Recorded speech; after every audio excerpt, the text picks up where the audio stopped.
Hi, I'm Tanishka, and I would love to welcome you to this interactive live event called Sacred Warrior because the sun is currently moving through Libra, and Libra is the sign that asks us to look at where we're out of balance. And we're all, a work in progress. We're all trying to find that inner balance. And the archetype of the warrior is an aspect that is often misunderstood.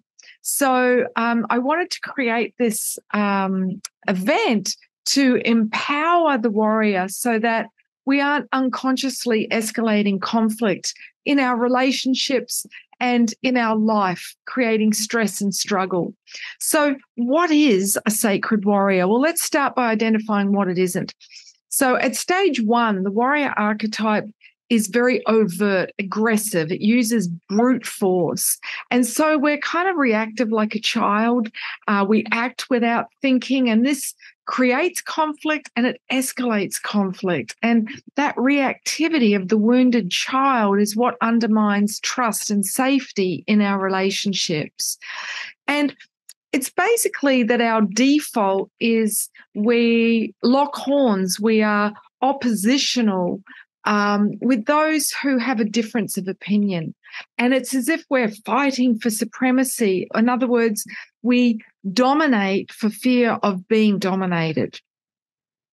Now, when we're operating at this physical survival level, we literally feel as if our survival is threatened if somebody has a difference of opinion. So we attack to avoid being attacked under the idea that we are under attack, which isn't always the case.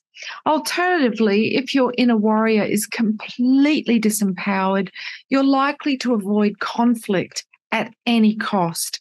So that means that, like a hedgehog, you'll go into a ball, you'll contract in the hope that this will keep you safe. And we've been conditioned to stay safe by being compliant, by appeasing the bully. And this is a very disempowered expression of the warrior. So at stage two, this is when the warrior is more covert. Okay. And this is when we're more likely to use mind games if we're operating at the level of the lower mind, the solar plexus. So we might sign petitions to appeal to the government as an external authority. We might try to seek justice in the courts, and we'll employ someone to do our fighting for us, such as a barrister or a lawyer. And in going through the right legal channels, we are still engaging in warfare and trying to strip another of their status or wealth in order to, get our needs met.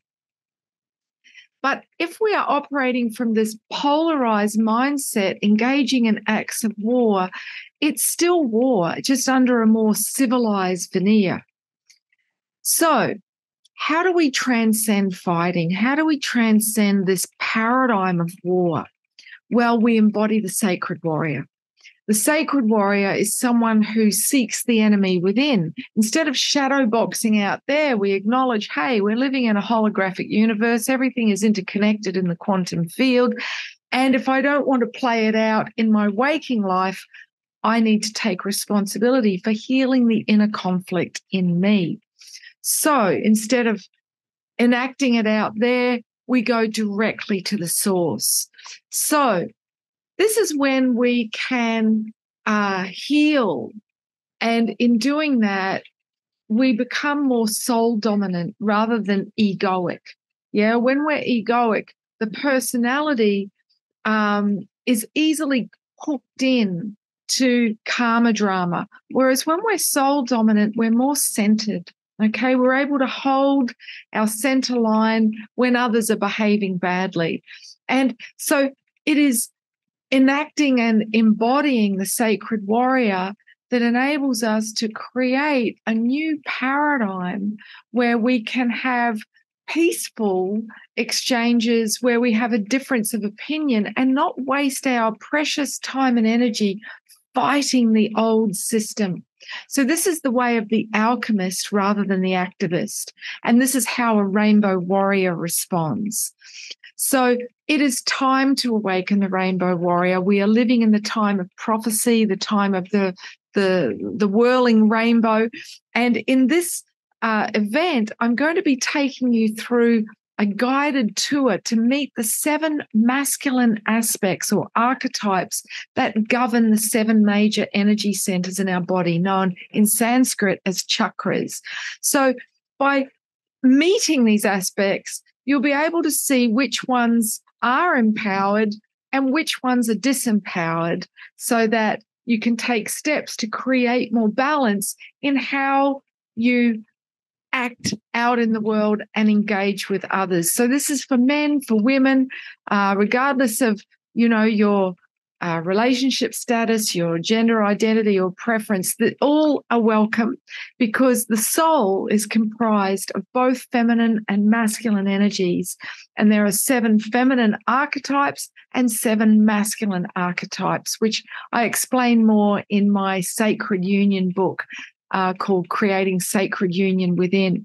But join me for this fun quiz. You'll get a workbook and we're going to journey through these aspects together. If you can't make the live time, still enter your details and register so that you get the copy of the replay. And I look forward, if you can make it live, that would be wonderful to share this with you. So all the details are below, and thanks for watching. Ciao for now.